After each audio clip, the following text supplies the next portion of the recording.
Hello, I'm Anton Würth. I'm a German printmaker, and the reason why I'm talking to you is that the Snite Museum of Art from the University of Notre Dame invited me to show works of mine here in the museum.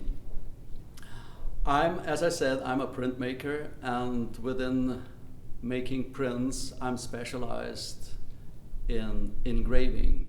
And one of the most important exponents in French engraving was Robert Nanteuil. And looking at the impression you see on the advertising of the show, there is a huge Nanteuil engraving, and at the bottom I added a print of mine. As a contemporary response to the Nanteuil print, I added my kind of engraving, and the composition of my engraving is very much horizontal, laid out, instead of the very central focused composition of the other part. The horizontal part is laid out in the sense of a continuous form that has no beginning and no ending. So the importance of this composition is to show the absolute emperor another way of being, a non-hierarchical, continuous being.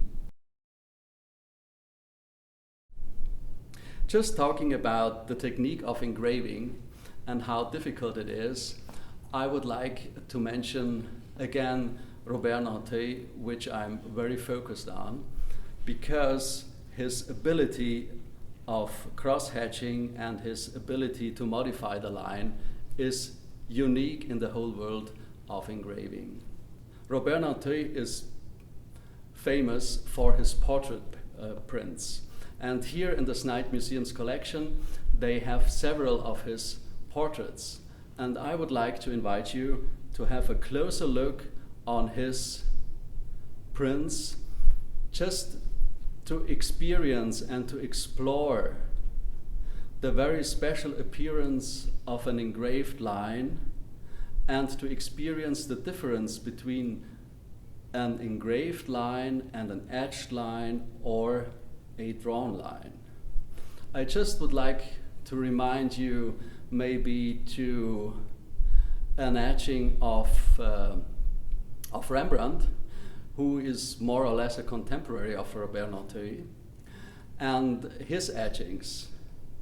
His etchings have a very immediate approach, a direct gesture in his figures and also in the modification. It's more or less impressionistic. And the way of engraving Robert Nanteuil does is very rational, very distant, and very controlled. And the difference in the aesthetics lies basically in the treatment of the line. The etched line of Rembrandt is homogeneous, equal from the beginning to the end. An engraved line has a very fine, smooth beginning, and then you can modify it by putting a little more pressure on your burin to widen the line and then to come to a smoother end. And if you take, for example, a magnifier glass and look closely to the engraved line of this portrait of Robert Nanteuil, you easily can experience it. And it's not just the engraved line, engraved in the sense that you plug through a copper plate. The very result is not the copper plate, the very result is the print.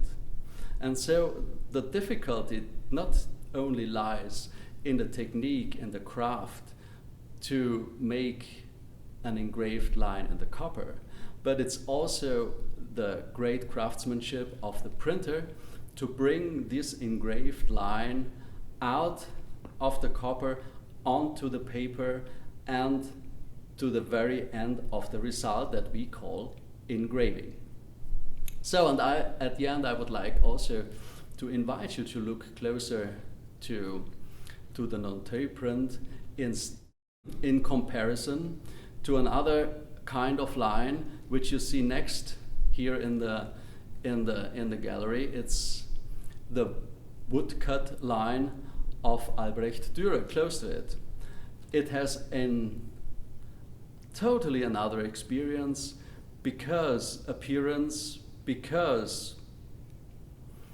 the woodcut line is not deepened into the wood, so the parts which are printing are the higher part, and also the wood is another medium than metal is. So all these parts, characteristics of the very medium also is expressed in the final print. So I would like to invite you to have a close look on Dürer's woodcut lines and to Robert Nanteuil's engraved lines, and I hope you will appreciate the whole mastership, not only of the engraver or woodcutter, but also of the printer. Thank you very much.